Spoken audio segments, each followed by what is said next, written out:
Cousin mom and brother വേറെ താമസിക്കുന്നത്. അപ്പം ഞങ്ങൾ അങ്ങനെ എപ്പോഴും വീട്ടിലൊന്നും പോവാറില്ല. ഞാൻ എന്റെ വീട്ടിലും പോകല് ഭയങ്കര കുറവാണ്, ജീവയുടെ വീട്ടിലും പോകുന്നത് ഭയങ്കര കുറവാണ്. പിന്നെ വർക്ക് ഒക്കെ ഉള്ളതുകൊണ്ട് പോകാനും പറ്റാറില്ല.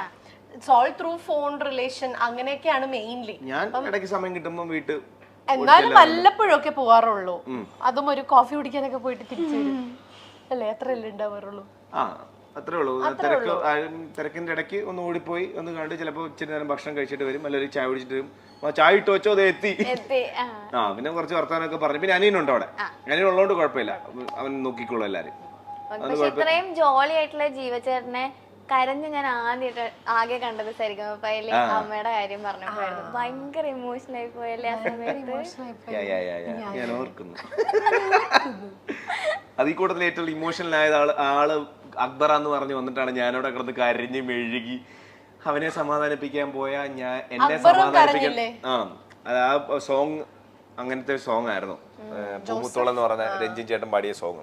അപ്പൊ അക്ബറിന്റെ ഉമ്മയുടെ കാര്യം അക്ബർ ഓർത്തു. അപ്പൊ അവനിങ്ങനെ പെട്ടെന്ന് ഇമോഷണലായി. അപ്പൊ അത് കണ്ടോണ്ട് ഞാനിങ്ങനെ അവനെ വിളിച്ചതാ. പിന്നെ അവരെല്ലാരും കൂടെ എന്നെ സമാധാനിപ്പിക്കേണ്ട അവസ്ഥയിലേക്ക് വന്നു. ചേച്ചി ഉണ്ടായിരുന്നു അപ്പോ? ഇല്ല, ആ സമയത്ത് ഖത്തറിലായിരുന്നു. ഞാൻ ഖത്തറിലായിരുന്നു.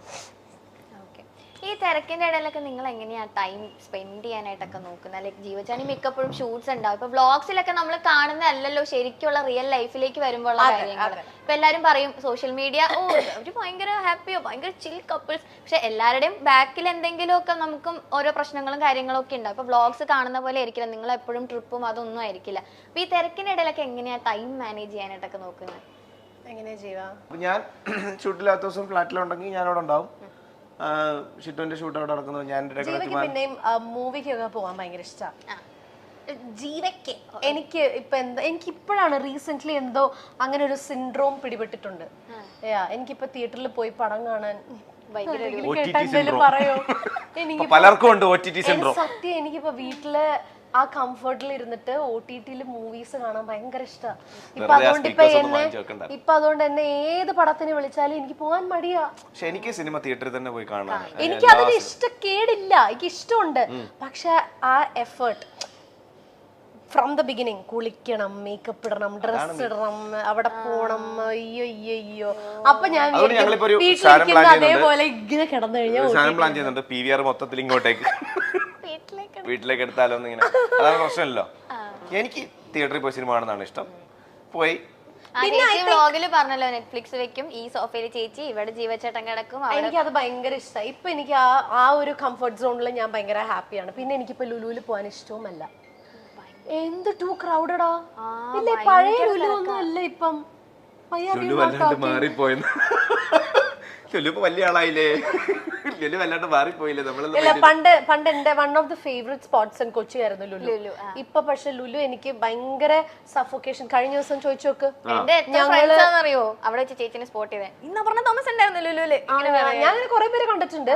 പക്ഷെ എനിക്കിങ്ങനെ എനിക്ക് അറിയത്തില്ല, എനിക്ക് അങ്ങനെ സഫോക്കേഷൻ വരും. ഒരുപാട് തിരക്കിന്റെ ഇടയിൽ പോകുമ്പം, ഈ ഉത്സവത്തിന്റെ ഇടയിലൊക്കെ പോകുമ്പോൾ സഫോക്കേഷൻ ഇല്ലേ, അതെനിക്ക് വരും. അതാണോന്ന് എനിക്കറിയില്ല. അതെന്നെ ക്രൗഡ് കാണുമ്പോ എനിക്ക് ബ്രീതിങ് കിട്ടൂല, എനിക്ക് അങ്ങനെ ടെൻഷൻ വരും. അപ്പൊ ഞാൻ കഴിഞ്ഞ ദിവസം ഹൈപ്പർ മാർക്കറ്റിൽ കയറി. ഞങ്ങള് വീട്ടിലേക്കുള്ള സാധനങ്ങൾ എടുക്കുന്നത് നോർമലി ഹൈപ്പർ മാർക്കറ്റിൽ നിന്നാ. അപ്പൊ ഹൈപ്പറിൽ ചെന്ന് ഞാൻ കയറി കഴിഞ്ഞപ്പോ ജീവോട് ജീവ എനിക്ക് ശ്വാസം കിട്ടുന്നില്ല, നമുക്ക് ഇവിടെ ഇറങ്ങാം എന്നൊക്കെ പറഞ്ഞിട്ട് ഞാൻ ഇറങ്ങി. തള്ളല്ലേ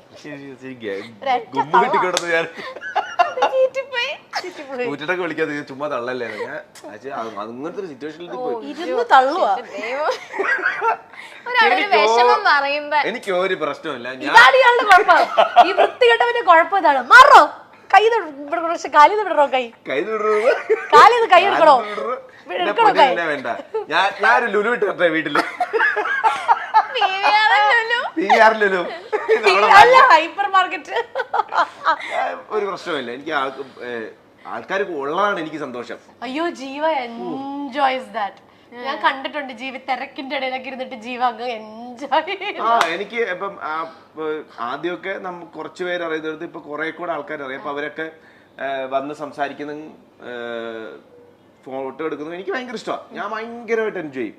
അതൊരു എത്ര തിരക്കുണ്ടെങ്കിൽ ചിലപ്പോൾ ലാസ്റ്റ് മിനിറ്റ് PVRലേക്ക് ഓടുന്ന ഗ്യാപ്പിലാണെങ്കിലും ഇങ്ങനെ കാണിച്ച് ഓടുന്ന ഗ്യാപ്പിലാണെങ്കിലും ഒരു സെൽഫിക്കൊക്കെ നിന്നോടുന്നു എനിക്ക് ഭയങ്കര ഇഷ്ടമാണ്.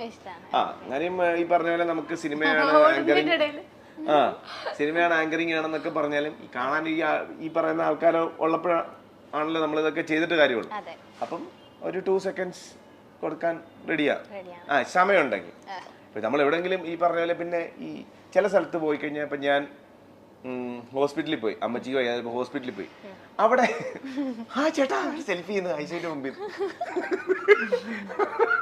അത് മാത്രമല്ല ഞാൻ നേരത്തെ പറഞ്ഞിട്ടുണ്ട്, ഞാൻ ചുറ്റു ഖത്തറിലേക്ക് ആദ്യമായിട്ട് പോയി ഇങ്ങനെ നടന്നു പോകുന്ന കാണുമ്പോൾ എനിക്ക് പെട്ടെന്ന് സങ്കടം വന്നിട്ട് ഞാൻ ഇങ്ങനെ കണ്ണിന്ന് കണ്ണുനീര് വന്നിട്ട് ഞാൻ ഇങ്ങനെ തിരിഞ്ഞ ചേട്ടാ സൂര്യമസിക്കിൽ ജീവിച്ചിട്ടില്ല ഒരു ഫോട്ടോ.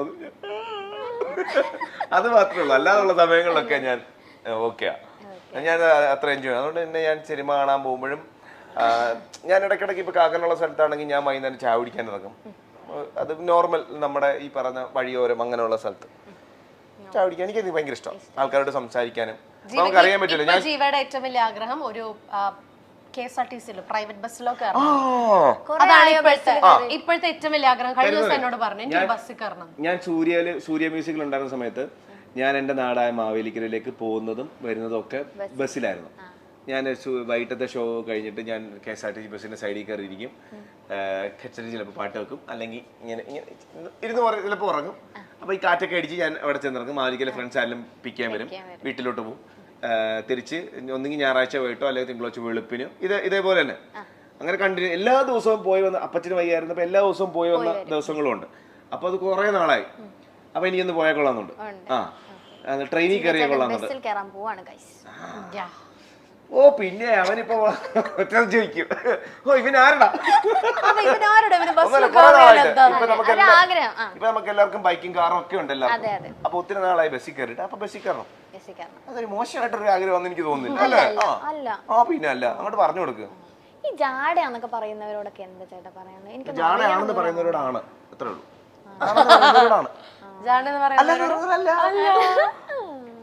പിന്നെ നമുക്കിപ്പം ഇപ്പം നമ്മൾ ഇന്റർവ്യൂവിന് വരുന്നതിന് മുമ്പ് ഇപ്പൊ പാറുവിന്റെ ഫ്രണ്ട്സ് ആണെങ്കിലും ഇപ്പൊ പാറു ആണെങ്കിലും ഇപ്പൊ ഞങ്ങളാണ് ഇന്റർവ്യൂവിന് വരുന്നത് എന്ന് പറയുമ്പോൾ പല അഭിപ്രായങ്ങളുണ്ടാവും. ഒരാളെ പറ്റി കുറെ ആൾക്കാർക്ക് പല അഭിപ്രായങ്ങളാണല്ലോ. അപ്പൊ നമ്മളോടും നമ്മൾ ഇന്നയാളെ കാണാൻ പോകുമ്പോൾ ഇന്നയാൾക്ക് ഭയങ്കര ജാടയായിരിക്കും, ജാടയാണ്. ഞങ്ങൾ പറയുന്ന കാര്യമുണ്ട്, ആ ആള് നമ്മളോട് എങ്ങനെയാണോ അതാണ് നമുക്ക് ആള്.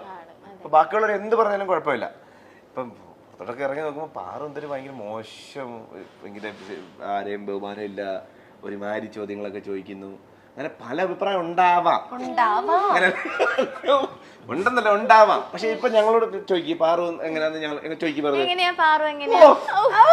എന്റെ പൊന്നോ പാറു എന്ന് പറഞ്ഞ അത്ര നല്ല സ്വീറ്റ് ആയിട്ടുള്ള ഒരു കൊച്ചില്ല നമ്മൾ പറയും, അത്രേ ഉള്ളൂ. നമ്മളെ മൈൻഡ് ചെയ്യത്തില്ല. ചിലപ്പോ അലവലാതെ എന്ന് പറയുന്നവരുണ്ടാവും, ജാട എന്ന് പറയുന്നത്. ഇപ്പൊ അവള് വൈറലാവും, ഒത്തിരി ജാടയാ. പണ്ട് നമ്മളെ അയ്യോ എന്റെ മോളെ അത് പറയും, അത് ഉള്ളിന്നെടുത്ത് ചോദിച്ച ചോദ്യം. അത് അങ്ങനെ അത് നോക്കണ്ട. നമുക്ക് പഴയ ആൾക്കാർ പറഞ്ഞിട്ടുണ്ട്, 1000 കുടത്തിന്റെ വാ മൂടിക്കെട്ടാം, ഒരു മനുഷ്യന്റെ വാ മൂടിക്കെട്ടാൻ പറ്റത്തില്ലെന്ന് പറഞ്ഞു കേൾക്കുന്നുണ്ട്.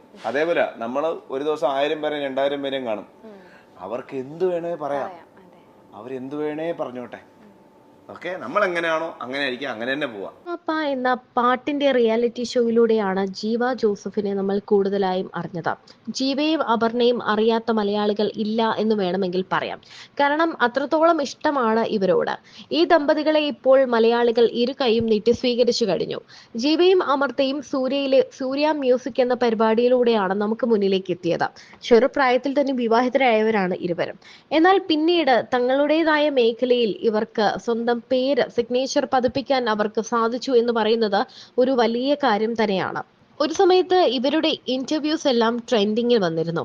ഇവരുടെ കുടുംബവിശേഷങ്ങളും ഫ്ലാറ്റും ജീവിത രീതിയും, പ്രത്യേകിച്ചും ജീവയുടെ സംസാരം കേൾക്കാൻ തന്നെ ഒരുപിടി ആരാധകർ എപ്പോഴും ഉണ്ടായിരുന്നു. എല്ലാവർക്കും എന്തോ വലിയ ഇഷ്ടമാണ് ജീവയോട്. അതേ ഇഷ്ടം തന്നെ അപർണയോടും ഉണ്ട് എന്നതാണ് സത്യം. തങ്ങളുടെ വിശേഷങ്ങൾ പറഞ്ഞ് ഇരുവരും എത്തുമ്പോൾ എപ്പോഴും കാണികൾക്ക് സമയം പോകുന്നത് പോലും അറിയാറില്ല. ഇവരുടെ ഇന്റർവ്യൂ എടുക്കുമ്പോൾ തന്നെ നമ്മൾ എത്ര നേരം വേണോ കണ്ടിരിക്കും എന്നതുപോലെ തന്നെയാണ്.